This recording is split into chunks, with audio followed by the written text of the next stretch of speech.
যে কোনো অকেশন বা ঈদের আগে ফেসে পিম্পল দেখা দেওয়ার মূল কারণই হলো হঠাৎ করে নতুন নতুন প্রোডাক্ট ফেসিয়াল ট্রাই করা, একসাথে 10 রকমের ওয়ে ট্রাই করা যেন স্কিনটা অনেক বেশি গ্লো করে প্রোগ্রামের দিন। আলটিমেটলি এত কিছু করতে গিয়ে দেখা যায় আমাদের স্কিন অনেক বেশি রিয়াক্ট করে বা আমাদের ব্রেকআউটস হয়। এজন্য ঈদ কিংবা কোনো অকেশনের আগে যে বিষয়গুলো খেয়াল রাখতে হবে তার মধ্যে সবচেয়ে গুরুত্বপূর্ণ একটি বিষয় হলো স্কিনটাকে রিয়াক্ট করতে না দেওয়া। এজন্য রেগুলার বেসিসে একটা বেসিক স্কিন কেয়ার ফলো করতে হবে। অতিরিক্ত প্রোডাক্ট কিংবা নতুন কোনো প্রোডাক্টই এই সময় ট্রাই করা যাবে না, কারণ সাধারণত দেখা যায় একটা প্রোডাক্ট ট্রাই করার পরে অন্তত 15 থেকে 20 দিন কিংবা 1 মাসের মতো লাগে সেটা আমাদের স্কিনে স্যুট করতে। প্রথম দিকে সেটা আমাদের স্কিনে রিয়াক্ট করতেই পারে, তাই কখনোই কোনো প্রোগ্রাম বা অকেশনের 7 দিন বা 10 দিন আগে নতুন কোনো প্রোডাক্ট আর ফেসিয়াল ট্রাই করতে যাবেন না। এই বেসিক স্কিন কেয়ারেও চেষ্টা করবেন একদম মাইল্ড জেন্টাল প্রোডাক্ট ইউজ করতে। অতিরিক্ত হার্শ কিংবা অ্যাক্টিভ যুক্ত প্রোডাক্ট অ্যাভয়েড করাটাই বেটার। ঈদ কিংবা কোনো অকেশনের আগে 7 দিন কিংবা 10 দিন আপনার স্কিন ব্যারিয়ারটাকে হেলদি রাখার সর্বোচ্চ ট্রাই আপনি করবেন। দ্বিতীয় গুরুত্বপূর্ণ বিষয়টা হলো হাইজিন মেনটেন করা।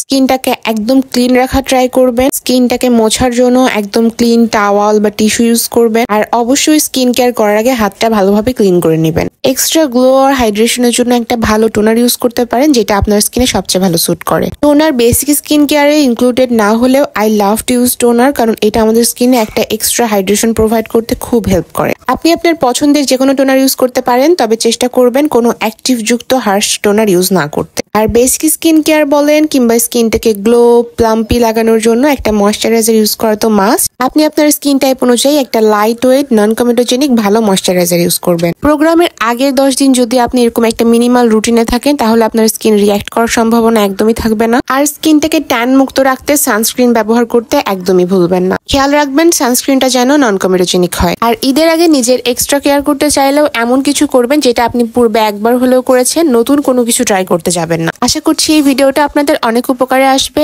আল্লাহ হাফিজ এভরিওয়ান।